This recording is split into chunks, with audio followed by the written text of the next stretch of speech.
1950, 1960, 1970 के दशक का जो दिल्ली शहर है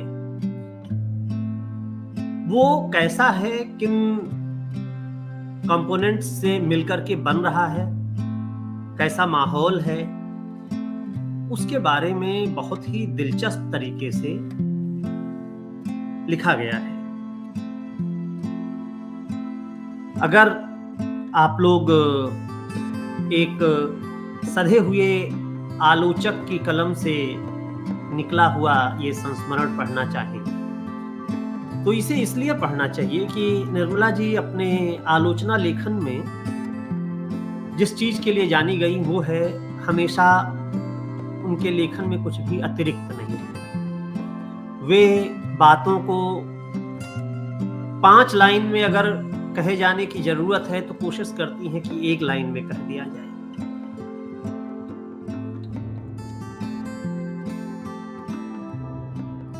नमस्कार, मैं हूं अवधेश और नई धारा समीक्षा के इस अंक में आपका बहुत बहुत स्वागत है।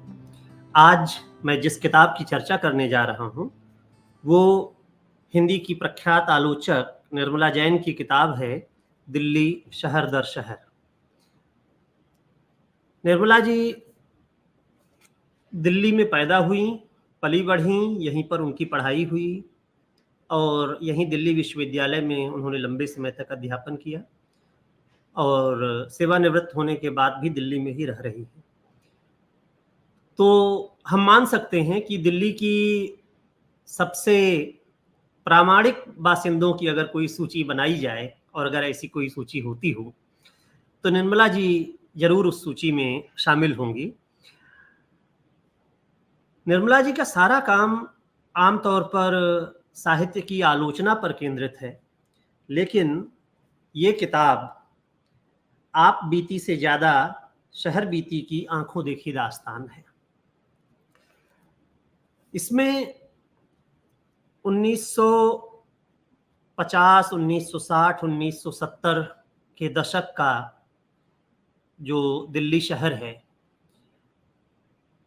वो कैसा है, किन कंपोनेंट्स से मिलकर के बन रहा है, कैसा माहौल है, उसके बारे में बहुत ही दिलचस्प तरीके से लिखा गया है।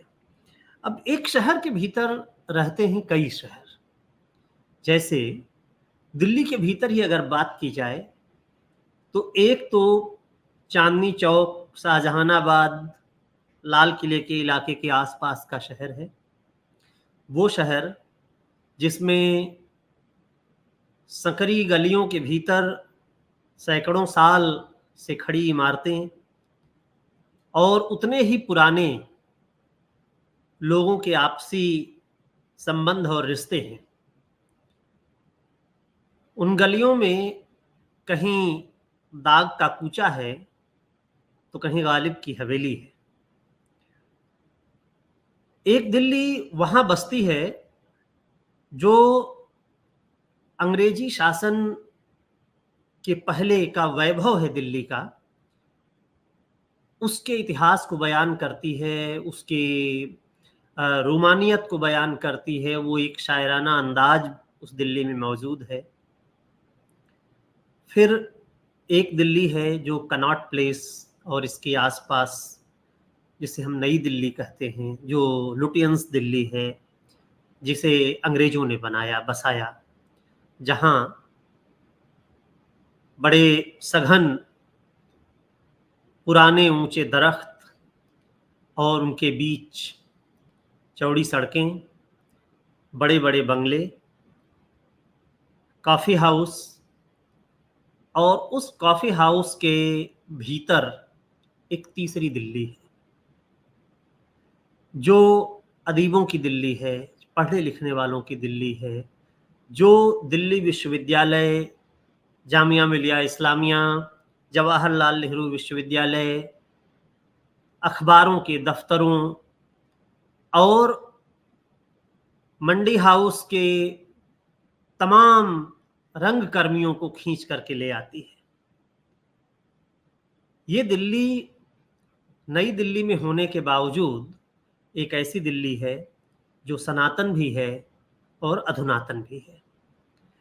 इस दिल्ली में कहीं आपको ठसक के साथ बैठी हुई कृष्णा सोबती दिखती हैं, तो कहीं अपने चिरपरिचित अंदाज में बहस करते हुए नामवर सिंह, तो कहीं डॉक्टर नगेंद्र। निर्मला जी इस दिल्ली के बनने बिगड़ने की पूरी कहानी, इस दिल्ली का जो कहा जाए प्रामाणिक दस्तावेज है, उसे लेकर के हमारे सामने आती है।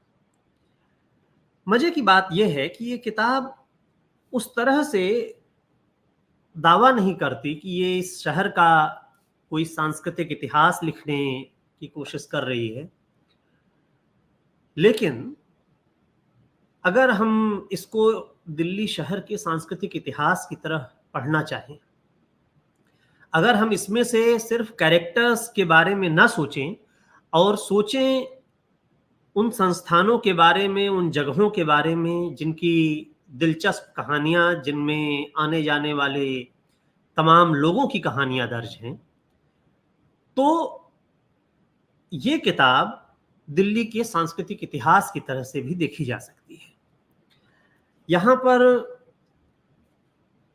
दिल्ली का राजनीतिक इतिहास भी आपको दिखाई पड़ेगा, जिसमें आपातकाल एक बड़ी घटना के बतौर दर्ज है, जिस दौरान तमाम बुद्धिजीवियों, शिक्षकों, कवियों, अध्यापकों ने एक निरंकुश शासन व्यवस्था का विरोध किया, उनको जेल जाना पड़ा और इस दौरान साहित्य पर इसका जो असर पड़ा, जिसमें तमाम लोगों ने निरंकुशता के खिलाफ जिस तरह की कविताएं लिखी, जिस तरह की कहानियां लिखी गई, वो किन पृष्ठभूमि में रची जा रही थी, कहाँ वो तैयार की जा रही थी, उसका कारखाना क्या था, निर्मला जी उन कारखानों की शिनाख्त करती हैं, उनका पता इस किताब में हमें देती हैं।